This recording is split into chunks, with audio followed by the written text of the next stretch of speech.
He was just pouring his heart to me. He said, man, you know, it's been 3 years since I've been intimate with my wife. And you know how you try to hold a straight face when you're talking to someone? I was trying my... said 3 months. I thought he was taking like 3 weeks. 3 weeks. 3 months. He said he was... He said it's been 3 years since I've been intimate with my wife. No, not because of medical issues. No. No, no one incapacitated or major. So you take all that off the table. Nothing of that nature. And what makes this situation so dangerous is because the person is using religion to drive them apart. Now, that's what makes the situation seem so devastating, because it's not something that when you're talking about faith, for example, prayers out to Ukraine. We're about to go into another conflict now, but when we were in Operation Afghanistan, one of the reasons you can't win that conflict is because people's faith is tied to that conflict, right? When a person feels like it's a calling, they don't mind laying on it. They don't mind, you know, they will enter a place of stubbornness that can never be broken. You can't penetrate through that. So that's what this person is dealing with. The spouse feels like it's their spiritual obligation to make the other spouse suffer. And it's very sad. I mean, it's very sad that he's dealing with that. But he was just pouring his heart out to me and pouring his heart out to me. And I don't want to go into too many details what he was talking about, because that's not the point of this message. But as he was talking to me, I was praying within myself. I'm always doing that because I never like to give somebody Peanut, you know, or George. I want to give you spiritual insight and guidance. That's why my wife always takes this so serious. We want to give you not what I think, because see, God knows all. Yes. And whenever he releases an answer, it's going to be for everybody. Everybody's going to benefit from that answer. So I never want to give you my answer. So as I was sitting there praying and I was listening to him and I'm praying, I heard a closed spirit. A closed spirit. And so that's what I want to discuss tonight, to see, are there any couples out there that are possibly in this very dangerous place of having a closed spirit. So what is a closed spirit? There's no way you can put that in notes, can you? You just have to do it like that. So, okay, keep talking. So what is a closed spirit? A closed spirit, you took my notes.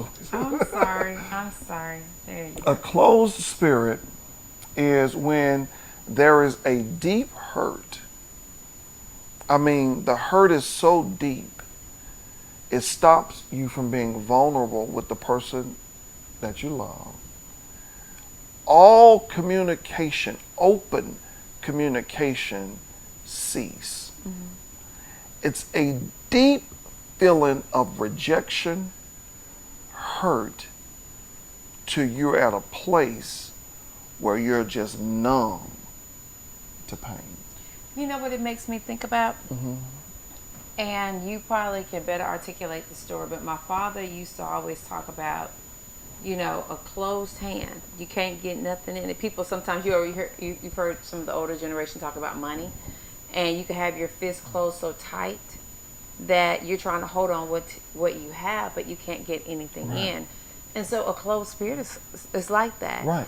For whatever reason, you shut down. You might not even realize you shut down. The thing of it is, you can have a closed spirit, and it's not so much that you're not, hey, sweetie, talking to them, but that like you said, the level of intimacy in that connection, and not just intimacy sexually, just that connecting with that other spirit, your person, your spouse.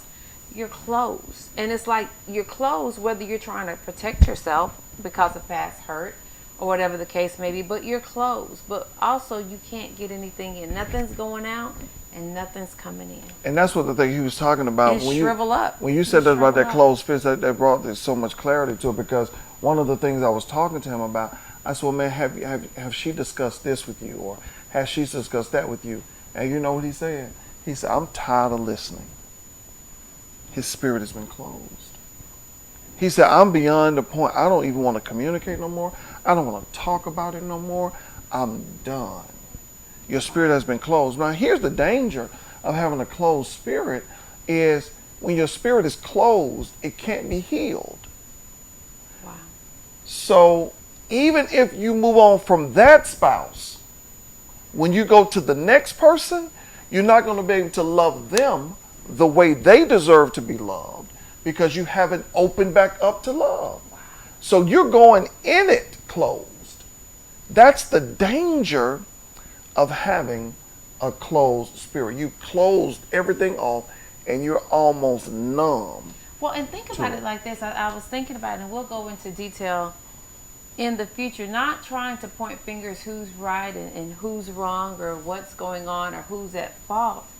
But let's just say for teaching purposes that the wife is in error.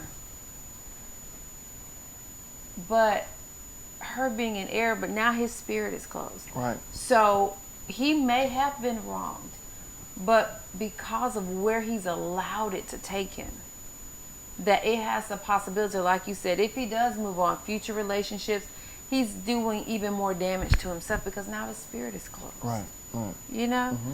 And so the closed spirit isn't necessarily with the person who is causing the offense. But if you allow it to shut you down and your spirit become closed, so now healing can't take place No more. for you. Mm-hmm. So, well, some of the things that can cause a closed spirit, that's what I want to talk about next is, and I want to, when I'm talking about this closed spirit, it's a very dangerous place to be, and you never want to move on to another relationship. And that's what we're going to talk about as the weeks go on, is how to unravel this closed spirit and allow the power of God to come in and to heal you, because you need to be loved the way you deserve to be loved.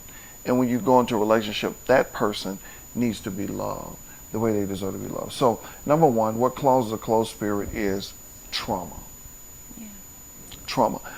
People don't realize what happens to a person when a spouse cheats. We just think, oh, they just cheated. Well, the person's cheated.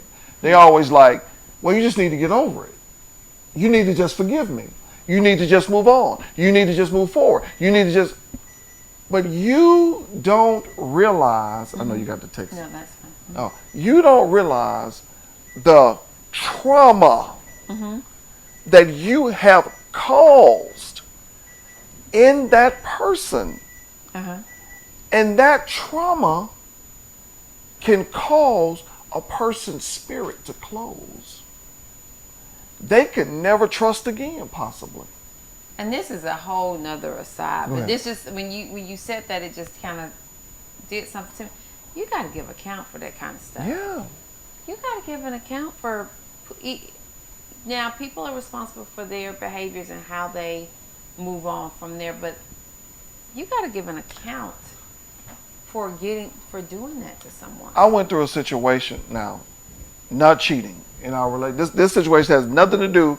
Everybody repeat after me. That's what I was saying if I was pastoring. Oh. This situation has nothing to do with Kim and I. Nothing to do with us.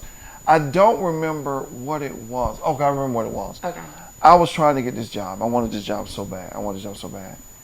And something happened. I didn't get the job or whatever. I didn't get the job because I was discriminated against or something like that. I can't remember what it was. But the constant recording of me being a failure. Now, I never allow a moment to define me, but just to constantly hearing that, right? Mm-hmm. I had to get prayer for that to be broken. What my pastor told me when I went and I got counseling about it, Apostle Washington, he told me, he said, what the enemy is doing, he's showing you a constant recording of the event. And you're walking through it, and you're walking through the event over and over and over and over again. And that constant recording, he said, it needs to be broken by the power of God. Yeah. And he said, you can never move forward, you can never experience everything that God has for you until that recording is broken. That's what happens when a spouse cheats. They can re-see it over and over and over and over again. It's a recording. And here's the deal. Now, we're going to talk about another one. It's called, because if that recording, it's not broken, I'm going to go ahead and move to the last one, but I'm going to get the other ones in between. If that recording is not broken, you know what'll happen? Post-traumatic stress syndrome. You'll have PTSD. You wonder.